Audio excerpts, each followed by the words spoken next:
요양원에 들어간 순간 그녀의 이름은 사라졌습니다. 치매 3급 어르신 그렇게 불렸습니다. 그런데 그 등급 며느리가 시킨 대로 모른다라고 말해서 나온 결과였습니다. 전 재산 7억을 아들에게 준 뒤 그녀는 집에서 밀려났습니다. 면회는 한 번도 오지 않았습니다. 대신 돌아온 건 무시뿐이었습니다. 하지만 그녀는 몰랐습니다. 자신이 치매가 아니라는 사실을. 그리고 그날 진실을 알게 되었습니다. 사연을 시작하기 전에 무료로 할 수 있는 구독과 좋아요를 눌러주세요. 글을 작성하는데 큰 힘이 됩니다. 정말 감사드립니다. 순애가 요양원에 온 것은 어느 가을이었습니다. 짐이라고는 낡은 여행 가방 하나가 전부였습니다. 아들 내외가 서둘러 짐을 챙겼고 순애는 그저 끌려가듯 따라왔습니다. 아무 말도 하지 않았습니다. 말할 기운이 없었던 것인지 말해봤자 소용없다는 것을 알았던 것인지 본인도 알 수 없었습니다. 요양원 입구에 섰을 때 순애는 잠시 걸음을 멈추었습니다. 유리문 너머로 복도가 보였습니다. 흰 병 형광등 그리고 복도 끝에 홀로 앉아있는 노인 한 명. 그것이 이곳의 첫인상이었습니다. 내가 이제 여기서 살아야 하는구나. 담당 직원이 서류를 건넸습니다. 민준이 서명했습니다. 순애는 그 장면을 멀거니 바라보았습니다. 어머니, 여기 좋아요. 밥도 잘 나오고. 민준이 말했습니다. 목소리는 가벼웠지만 눈은 다른 곳을 보고 있었습니다. 순애는 아무 말도 하지 않았습니다. 김순애는 올해 73이었습니다. 경기도의 작은 중학교에서 국어를 가르쳤습니다. 30년 넘게 교단에 섰고 정년 퇴직 후에는 혼자 서울 변두리 작은 아파트에서 살았습니다. 남편이 오래전에 먼저 세상을 떠난 후 외아들 민준이 하나를 키우느라 젊은 시절을 다 보냈습니다. 가진 것은 많지 않았지만 불행하다고 생각한 적은 없었습니다. 순애는 말수가 적은 사람이었습니다. 그러나 단호한 데가 있었습니다. 교직에 있을 때 학생들 앞에서 흔들린 적이 없었습니다. 옳고 그름이 분명했습니다. 퇴직 후 모아둔 돈이 7억 원이 있었습니다. 순애에게 그것은 노후를 위한 전부였습니다. 아끼고 또 아껴 모은 돈이었습니다. 그 돈이 있다는 것이 이따금 순애에게 작은 안도감을 주었습니다. 아무에게도 기대지 않아도 된다는 사실이 좋았습니다. 아들 민주는 38이었습니다. 회사를 다니다 그만두고 작은 사업을 했지만 잘 되지 않았습니다. 아내와 두 아이를 두고 전셋집을 전전했습니다. 어느 날 민준이 전화를 했습니다. 어머니, 드릴 말씀이 있어요. 목소리가 낮고 조심스러웠습니다. 며칠 뒤 아들이 찾아왔습니다. 아내 지연도 함께였습니다. 조용하고 예의 바른 여자였습니다. 저희가 이번에 아파트를 하나 보고 있는데요. 어머니 도움 없이는 어려워서요. 민준이 말했습니다. 얼마나 필요하니? 저희가 가진 게 5천입니다. 나머지가 없어요. 순애는 잠시 생각했습니다. 하나뿐인 귀한 아들이었습니다. 마음이 흔들렸습니다. 그 순간 혼자 지내온 날들이 스쳐 지나갔습니다. 남편 영철은 젊은 시절 큰 병을 얻어 일찍 세상을 떠났습니다. 그 후 다른 남자와의 만남은 생각하지도 못하고 오로지 아들 민준만을 바라보며 살아왔습니다. 계절이 바뀌어도 집안은 늘 조용했습니다. 퇴직 후에는 밥상을 혼자 차리는 날이 많아졌습니다. 손자 손녀 얼굴이 보고 싶었습니다. 어머니 대신 저희가 잘 모시고 살겠습니다. 그래 알았다. 내가 7억을 보태주마. 엄마도 함께 잘 살아보자. 그 말이 나온 것은 외로움 때문이었는지도 모릅니다. 민주는 두 눈이 붉어졌습니다. 감사합니다, 어머니. 순애는 그날 통장을 건넸습니다. 새 아파트는 넓고 밝았습니다. 순애는 작은 방에 짐을 풀었습니다. 앞으로 내가 살 곳이라니. 햇빛이 잘 들지 않는 북쪽 방이었지만 설레이고 기대가 되었습니다. 첫날 저녁 온 가족이 함께 밥을 먹었습니다. 손자가 할머니 옆에 붙어 앉았습니다. 손녀도 환하게 웃었습니다. 민준도 오랜만에 즐겁게 웃었습니다. 이렇게 살면 되겠구나. 순애는 그렇게 생각했습니다. 그런데 다음 날부터였습니다. 조금씩, 아주 조금씩 어긋나기 시작했습니다. 며느리 지연은 조용한 사람이었습니다. 그러나 아침밥 반찬을 두고 한마디가 나왔습니다. 어머니, 이 반찬 우리 애들은 못 먹어요. 순애가 손자 좋아하는 것을 해줬는데 지연의 눈빛이 달랐습니다. 순애는 말을 삼켰습니다. 아이들이 늦게 자는 것도, 학원을 여러 개 다녀서 같이 놀 시간이 없는 것도, 음식 입맛도, 집안에 보이지 않는 규칙도 모두 달랐습니다. 하지만 말로 할 수 없었습니다. 이 집을 내 돈으로 샀다는 사실이 오히려 말문을 막았습니다. 내가 왜 이런 눈치를 봐야 하는 거지? 그런 생각이 들다가도 이내 접었습니다. 나 하나 참으면 되지.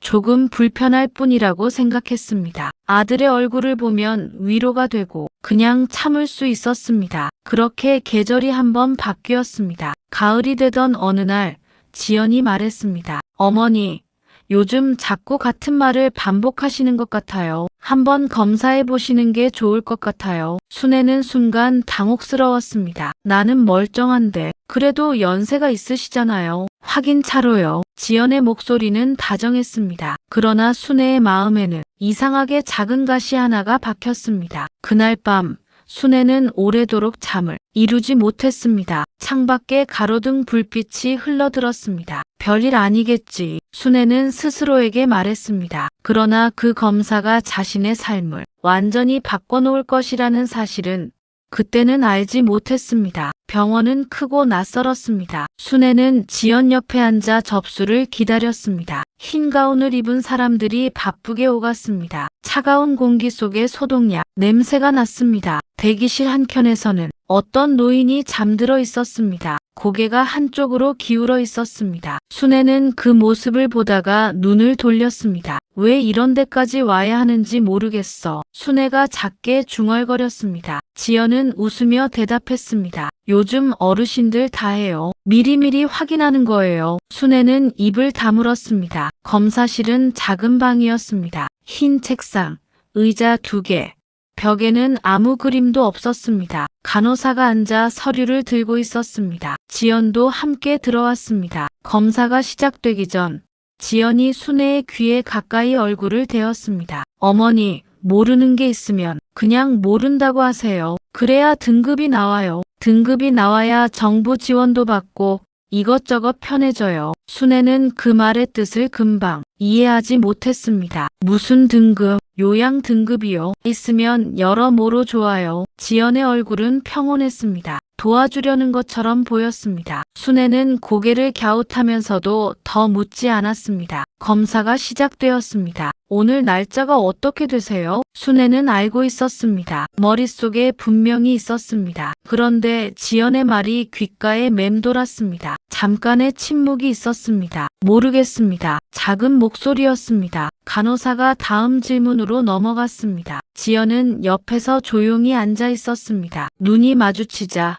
살짝 고개를 끄덕였습니다. 순애는 계속 같은 식으로 대답했습니다. 며칠 뒤 결과가 나왔습니다. 치매 3급입니다. 의사가 말했습니다. 지연이 서류를 받았습니다. 표정이 담담했습니다. 순애는 그 말이 실감나지 않았습니다. 치매, 내가 관리하면 돼요. 너무 걱정 안 하셔도 됩니다. 의사의 말은 이어졌지만 순애의 귀에는 들어오지 않았습니다. 집으로 돌아오는 차 안. 순애는 창밖을 바라보았습니다. 지연은 앞좌석에서 핸드폰을 보고 있었습니다. 아무것도 묻지 않았습니다. 아무것도 설명하지 않았습니다. 순애는 스스로를 의심하기 시작했습니다. 내가 틀렸나? 내가 잘못 알고 있었나? 그것이 더 무서웠습니다. 그로부터 2달이 지났습니다. 집안의 분위기는 조금씩 달라졌습니다. 지연이 말을 건네는 방식이 바뀌었습니다. 예전에는 어머니로 시작했던 말이 이제는 천천히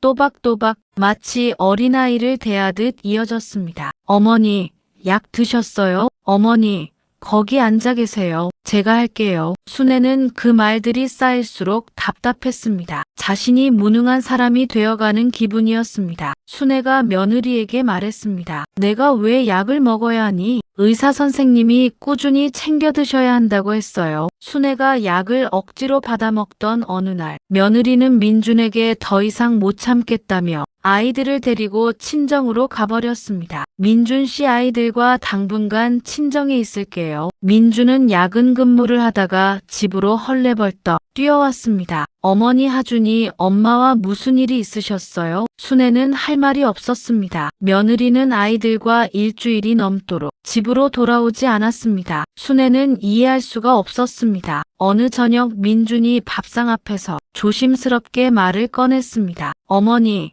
요즘 낮에 혼자 계시기 힘드시잖아요. 저도 회사 다니고 지연이도 바쁘고 좋은 요양원을 알아봤어요. 순애는 젓가락을 내려놓았습니다. 요양원? 시설도 좋고 사람들도 친절해요. 친구들도 사귀시고 의료시설도 잘 되어 있대요. 거기서 지내시는 게 어머니한테도 더 편하실 것 같아요. 사실 순애는 아들 가족과 함께 살아도 외로운 건 마찬가지였습니다. 가족들의 삶 속에 녹아들기란 쉬운 게 아니었습니다. 민준의 목소리는 부드러웠지만 이미 결론은 정해져 있는 것 같았습니다. 순애는 아들의 얼굴을 바라보았습니다. 말이 나오지 않았습니다. 말하고 싶었습니다. 내가 이 집 샀다고, 내가 이상한 게 아니라고, 내가 여기서 같이 너희들과 계속 살면 안 되겠냐고. 그런데 목구멍이 막혔습니다. 치매 3급이라는 말이 발목을 잡았습니다. 내가 이상한 사람인가? 내가 틀린 건가? 아들이 요양원에 데려다 준 것은 그 다음 주였습니다. 짐을 싸면서 이렇게 빨리 가야 한다니 가고 싶지 않았지만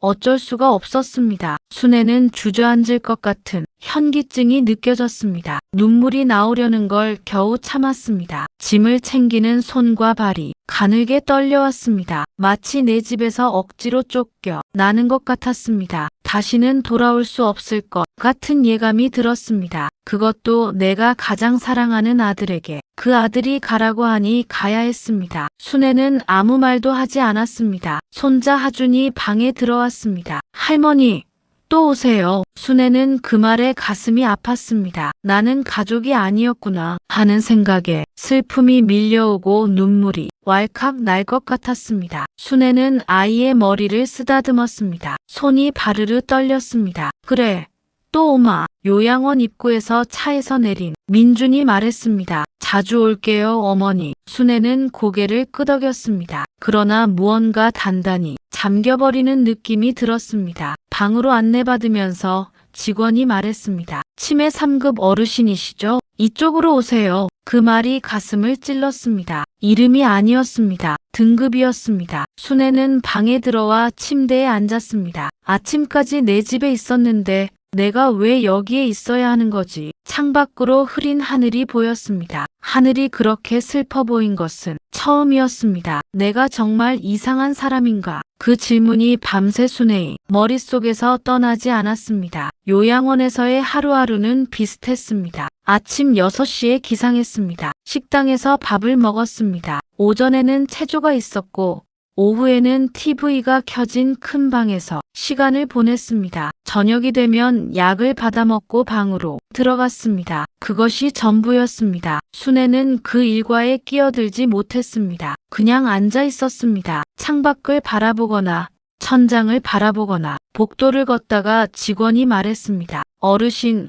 혼자 나가시면 안 돼요. 잠깐 바람 쐬려고요. 보호자 허락 없이는 안 됩니다. 순애는 발을 멈추었습니다. 무언가가 조여드는 기분이었습니다. 죄를 지은 것도 아닌데 허락을 받아야 하는 사람이 되어 있었습니다. 며칠이 지나 식당에서 옆자리에 앉은 사람이 말을 걸었습니다. 처음 오셨죠? 70 중반쯤 되어 보이는 여자였습니다. 눈빛이 또렷하고 입가에 웃음이 있었습니다. 네, 저는 남순이에요. 여기 온 지 1년 됐어요. 순애는 가볍게 고개를 숙였습니다. 김순애입니다. 그것이 남순과의 첫 만남이었습니다. 남순은 말이 많은 사람이 아니었습니다. 쓸데없는 말을 하지 않는다는 점에서 순애와 맞았습니다. 둘은 함께 창가에 앉아 바깥을 바라보곤 했습니다. 특별한 이야기가 없어도 그 시간이 조금은 견딜만 했습니다. 어느 오전 순애는 직원에게 말했습니다. 오늘 뉴스 보고 싶은데요. 뉴스 채널로 틀어주시겠어요? 직원이 웃으며 말했습니다. 어르신들은 자극적인 거 안 좋아요. 드라마 틀어드릴게요. 저는 드라마 안 봐요. 뉴스 보고 싶다고요. 어르신, 지난번에도 리모컨 잘못 누르셨잖아요. 그냥 저한테 말씀하세요. 순애는 그 말에 멈추었습니다. 리모컨을 잘못 누른 것은 한 번이었습니다. 그것도 눈이 침침해서였습니다. 그런데 그것이 마치 자신이 기계도 못 다루는 사람인 것처럼 대하였습니다. 순애는 더 말하지 않았습니다. 그날 저녁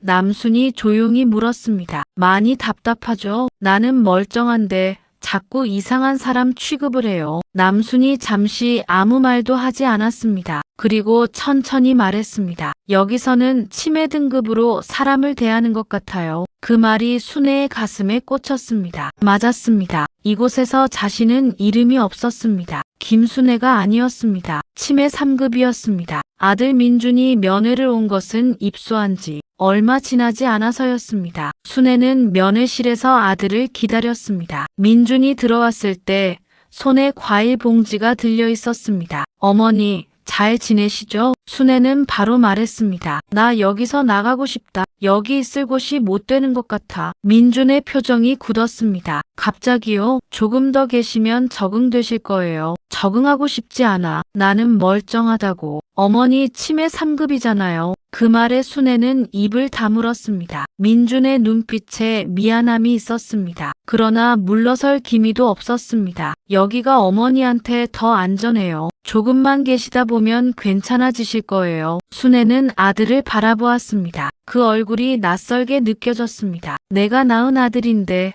내가 귀하게 키운 아들인데 나한테 어떻게 이러지? 조금씩 원망스러운 마음이 올라왔습니다. 면회가 끝나고 민준이 돌아갔습니다. 순애는 자리에 앉아 오래도록 움직이지 않았습니다. 창밖으로 저녁 노을이 지고 있었습니다. 가로등이 하나둘 켜졌습니다. 그날 밤 순애는 천장을 바라보며 한 가지를 떠올렸습니다. 병원 검사실이었습니다. 지연이 귓가에 말했습니다. 모른다고 하세요. 그래야 등급이 나와요. 순애는 눈을 감았습니다. 그때 자신이 무엇을 한 것인지 이제야 조금씩 보이기 시작했습니다. 알면서 모른다고 했습니다. 그것이 이렇게 쓰일 줄은 몰랐습니다. 나를 여기 보내기 위해서였나? 생각이 그곳에 닿자 온몸이 굳는 것 같았습니다. 설마 내 재산 때문에? 그 질문은 너무도 쓸쓸했습니다. 그러나 일단 떠오른 생각은 지워지지 않았습니다. 민주는 그 후로 면회도 거의 오지 않았습니다. 세상에서 멀어지고 잊혀져 가는 것 같아 깊은 슬픔이 밀려왔습니다. 하지만 옆방의 남수는 달랐습니다. 남수는 가족들에게 재산을 주지 않았다고 합니다. 남순도 젊은 시절 남편을 일찍 하늘로 보냈지만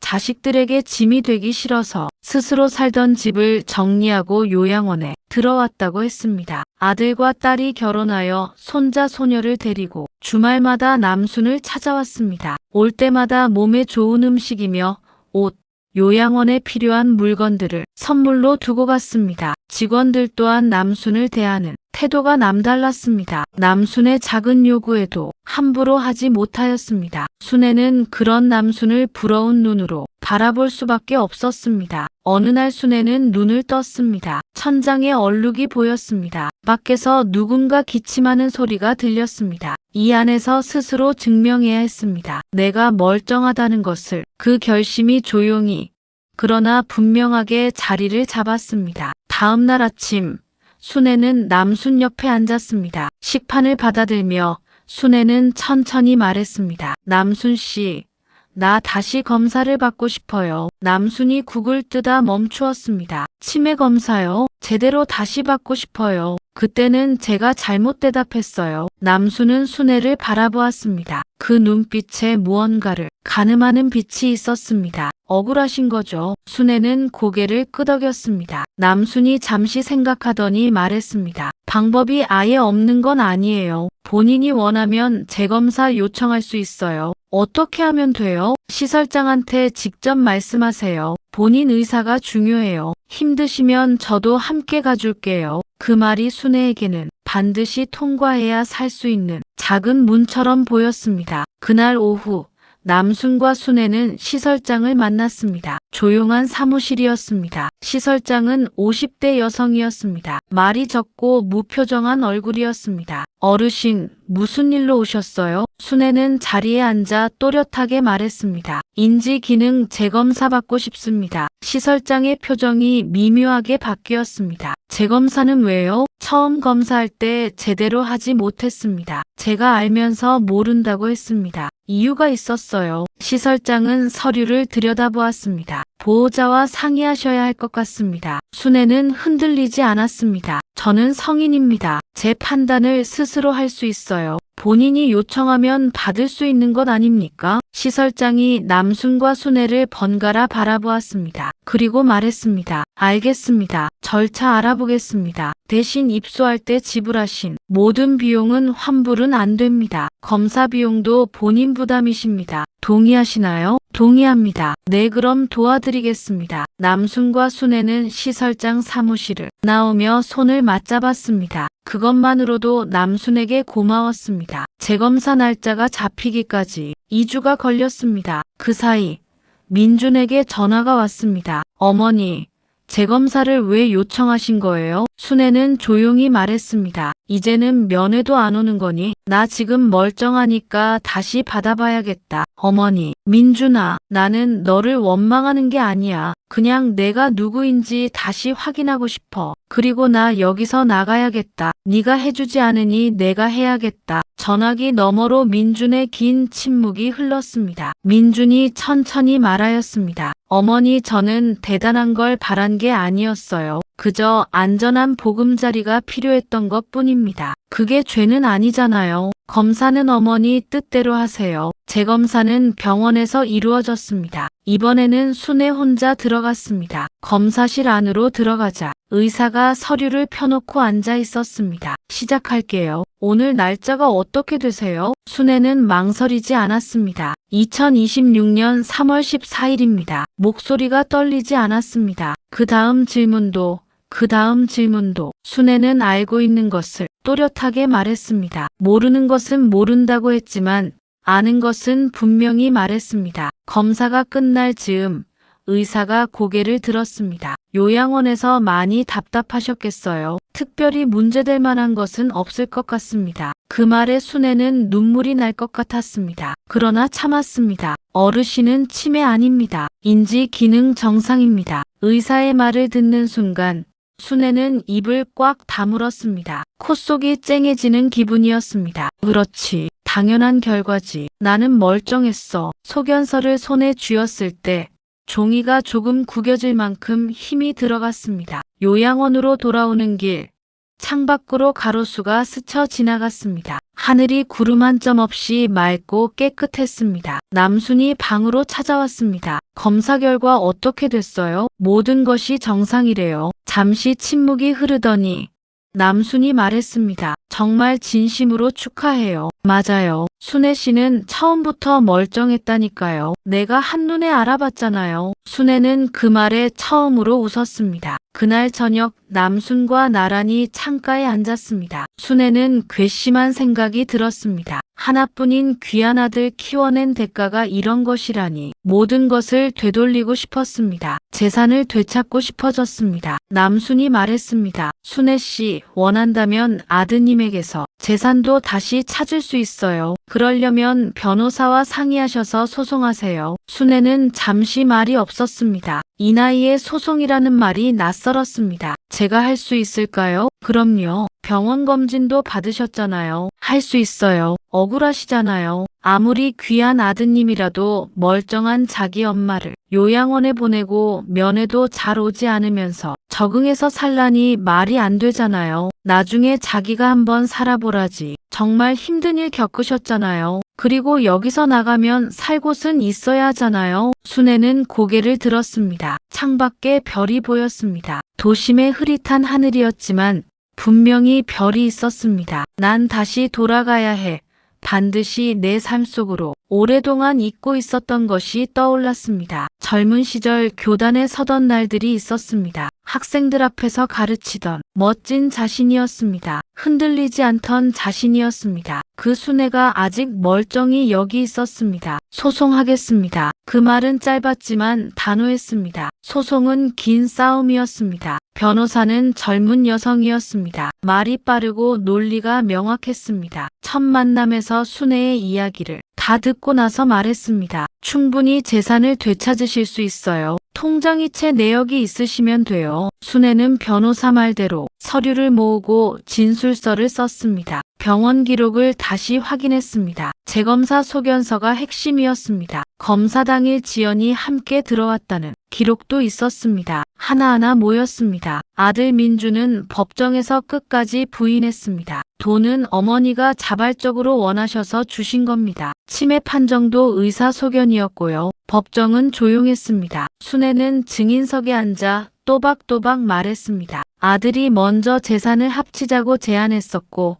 같이 살자고 했지만 살면서 생활 방식이 달라 모든 것이 불편했습니다. 참고 살았지만 치매 판정을 받게 하였습니다. 저는 속아서 했습니다. 며느리가 모른다고 하라고 했습니다. 저는 알고 있었지만 따랐습니다. 그리고 저는 치매가 아닙니다. 소견서가 제출되었습니다. 재검사 결과가 낭독되었습니다. 판결이 나오던 날은 흐린 날이었습니다. 순애는 변호사 옆에 앉아 있었습니다. 손이 차가웠습니다. 판사가 말했습니다. 피고는 원고에게 7억 원을 반환하라. 그 말이 귀에 들어오는 데까지 시간이 걸렸습니다. 순애는 천천히 눈을 감았다가 떴습니다. 법정 안이 조용했습니다. 사람들의 소리가 먼 곳에서 들려오는 것 같았습니다. 재판은 끝났습니다. 법정 밖으로 나왔을 때 민준과 지연이 서 있었습니다. 지연은 고개를 숙이고 있었습니다. 민준이 조용히 다가왔습니다. 어머니, 목소리가 갈라졌습니다. 죄송합니다. 정말 죄송합니다. 순애는 아들을 바라보았습니다. 그 얼굴에 세월이 있었습니다. 어린 시절 천진난만하게 웃던 얼굴도 학교에서 상을 타고 기뻐서 달려오던 얼굴도 거기 있었습니다. 순애는 그것들을 가만히 바라보았습니다. 그리고 말했습니다. 이제 다 끝났어. 변호사가 연락이 갈 거야. 돈은 계좌로 보내주면 돼. 엄마도 내 인생 살 거야. 너희도 서로 도와가며 살아보렴. 다시는 요양원에 갈 일도 너희와 함께 살 일도 없을 거야. 잘 지내렴. 그 말에는 원망도 기댈도 없었습니다. 다만 길고 긴 끈질긴 무언가가 비로소 끝났다는 생각이 들었습니다. 지연도 고개를 들지 못했습니다. 순애는 그 앞을 지나쳐 걸어 나왔습니다. 남순과 남순의 친구가 이 사실을 알고 전화가 왔습니다. 축하한다는 말과 함께 재산 반환 소송에서 승소하신 것을 뉴스로 쓰고 싶다고 하였습니다. 익명으로 해주겠다고 하였습니다. 순애는 인터뷰를 하기로 했습니다. 다른 누군가는 이런 일을 당하지 않았으면 하는 바람에서였습니다. 지역신문에 순애의 사례가 소개되었습니다. 순애의 용기와 되찾은 재산과 자유에 대해서 축하하는 댓글이 많았습니다. 어떤 출판사에서 책을 내보자는 제의가 들어왔습니다. 처음에는 망설였지만 순애와 비슷한 또래의 사람들에게 도움이 되고 싶어서 제의를 받아들였습니다. 순애는 모든 것에 감사하게 되었습니다. 새로운 집을 구한 것은 그 이듬해 봄이었습니다. 서울 외곽의 작은 빌라였습니다. 3층이었고 남향이었습니다. 아침이면 햇빛이 거실 안으로 들어왔습니다. 이사하던 날